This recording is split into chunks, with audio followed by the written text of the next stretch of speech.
ଦେଖନ୍ତୁ ମା କୁଣ୍ଡେଇଙ୍କ ଆଶ୍ରମରୁ ଆଶୀର୍ବାଦରୁ ଏଥର ଦ୍ୱିତୀୟ ପାଇଁ ପୁଣି ବାଲୁଡ଼ା ମହୋତ୍ସବ ଅନୁଷ୍ଠିତ ହେଉଛି 2026। ବହୁ ଆଶା ଓ ଆକାଂକ୍ଷା ନେଇକି ମହୋତ୍ସବ ଆସିଛି। ମହୋତ୍ସବ ବାଲୁଡ଼ାରେ ପରିଚୟ ମହୋତ୍ସବ ବାଲୁଡ଼ାର ବିଭିନ୍ନ ଐତିହ୍ୟ କଳା ସଂସ୍କୃତିକୁ ସମଗ୍ର ଓଡ଼ିଶା ବର୍ଷରେ ପ୍ରଚାର ପ୍ରସାର କରେ। ବାଲୁଡ଼ାକୁ ସମଗ୍ର ଓଡ଼ିଶାରେ ପ୍ରଚାର କରିବା ଏବଂ ସ୍ଥାପିତ କରିବା ହେଉଛି ମହୋତ୍ସବର ଲକ୍ଷ୍ୟ। ଏହି ମହୋତ୍ସବ ବିକାଶର ଉଦ୍ଦେଶ୍ୟ ନେଇକି ଆସିଥାଏ। ଆଜି ମାନ୍ୟବର ପଞ୍ଚାୟତ ରାଜ ପାନୀୟ ଜଳ ମନ୍ତ୍ରୀ ରବିନାରାୟଣ ନାୟକ ଉଦ୍ଘାଟକ ଭାବରେ ଉପସ୍ଥିତ ଥିଲେ ଏବଂ ସେହିଭଳି ଭାବରେ ମାନ୍ୟବର ଜଙ୍ଗଲ ମନ୍ତ୍ରୀ ଶ୍ରୀ ଗଣେଶରାମ ଥିଲେ। ଏଠି ବାଲୁଡ଼ା ବିକାଶରେ ସେ ହାତ ଲଗେଇଛନ୍ତି। 150 କିଲୋମିଟର ପର୍ଯ୍ୟନ୍ତ ରାସ୍ତା ନିର୍ମାଣ କରିଛନ୍ତି ବାଲୁଡ଼ାରେ। ଆଜି ତାଙ୍କ ହାତରେ ଗୁଡ଼ାଏ ଉଦ୍ଘାଟନ ହେଲା। ବହୁତ ଗୁଡ଼ିଏ ବିକାଶ କାମର ଶୁଭ ମଧ୍ୟ ଦିଆଗଲା। ବିଶେଷ କରି ମା କୁଣ୍ଡେଇବିରାଙ୍କ ମନ୍ଦିର ପାଇଁ 10 ଲକ୍ଷ ଟଙ୍କା ମୁଖ୍ୟମନ୍ତ୍ରୀଙ୍କ ସହାୟତା ପାଣ୍ଠିରୁ ପ୍ରଦାନ କରାଯାଇଛି ଏବଂ ଆଜି 9 କୋଟି ଟଙ୍କା ମାନ୍ୟବର ଜଙ୍ଗଲ ମନ୍ତ୍ରୀ ମଧ୍ୟ ବାଲୁଡ଼ା ଜନସାଧାରଣଙ୍କୁ ତାଙ୍କର ଶ୍ରମ ବିଭାଗ ପକ୍ଷରୁ ପ୍ରଦାନ କରିଛନ୍ତି।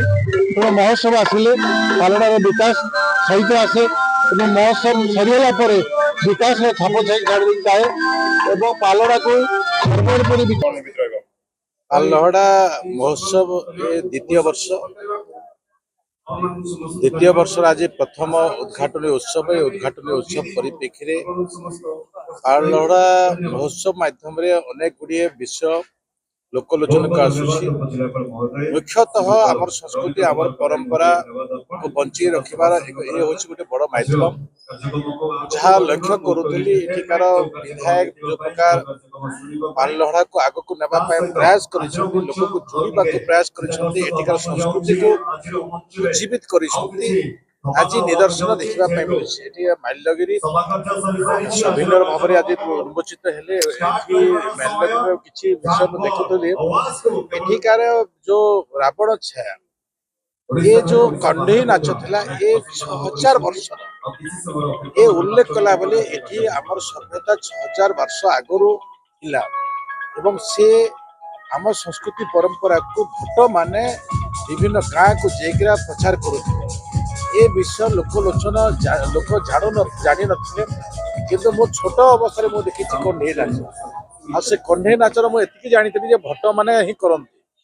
ଆଜି ତାହା ମତେ ଜାଣିବା ପାଇଁ ସୌଭାଗ୍ୟ ମିଳିଲା। ଏ ପ୍ରକାର ଅବସର ଏ ଲୋକ ମହୋତ୍ସବ ମାଧ୍ୟମରେ ଦେଖିବା ପାଇଁ ମିଳୁଛି।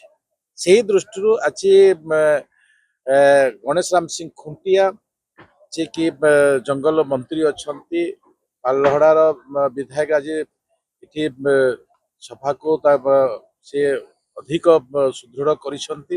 ତା ସଙ୍ଗେ ପରିସଂଘର ବିଧାୟକ ଥିଲେ, ଆମର କାମାକ୍ଷାନଗର ବିଧାୟକ ଥିଲେ ବିଭୂତି ଭାଇ, ଆମର ଶତ୍ରୁଘ୍ନ ଜେନା, ସମସ୍ତ ପ୍ରଶାସନିକ ଅଧିକାରୀ ବି ଥିଲେ। ଏ ମାଧ୍ୟମରେ